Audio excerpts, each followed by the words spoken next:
BNP ও সমমনাদের অগ্নিসন্ত্রাস মোকাবেলা করা হবে বলে জানালেন আওয়ামী লীগ সাধারণ সম্পাদক ওবায়দুল কাদের। দুপুরে রাজধানীর ধানমন্ডিতে আওয়ামী লীগ সভাপতির রাজনৈতিক কার্যালয়ে এসব কথা বলেন তিনি। ইতিবাচক রাজনীতি না করার কারণে বিএনপি ধ্বংসের পথ বেছে নিয়েছে। মুক্তিযুদ্ধের দল আওয়ামী লীগের তা প্রয়োজন নেই। ক্ষমতা থেকে পালিয়ে যাবার রেকর্ড আওয়ামী লীগের নেই বলে উল্লেখ করেন দলের সাধারণ সম্পাদক। তিনি বলেন, জনগণের ভোটে নির্বাচিত দল কখনো পালিয়ে যায় না। তবে বিএনপির মূল নেতা মুচলেকা দিয়ে লন্ডনে পালিয়ে আছেন বলেও জানান তিনি। ডোনাল্ড লুজ সফর সম্পর্কে ওবায়দুল কাদের বলেন, আমেরিকার প্রেসিডেন্টের কথা গাজা ইসরায়েল কেউ শুনছে না, আর তাদের সহকারী পররাষ্ট্রমন্ত্রী সফরে এলে বিএনপিকে মদদ দেবে বিশ্ব রাজনীতি সেই পর্যায়ে নেই।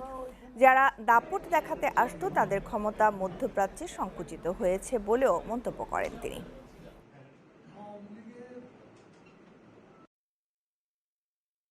জনগণের ভোটে নির্বাচিত সরকার, আমরা কাকে ভয় পাব? সহকারী বিএনপিকে আবারও মদত দেবে, চাঙ্গা করবে, সেই পরিস্থিতি বোধ এখন বিশ্ব রাজনীতিতে মোটেই নেই।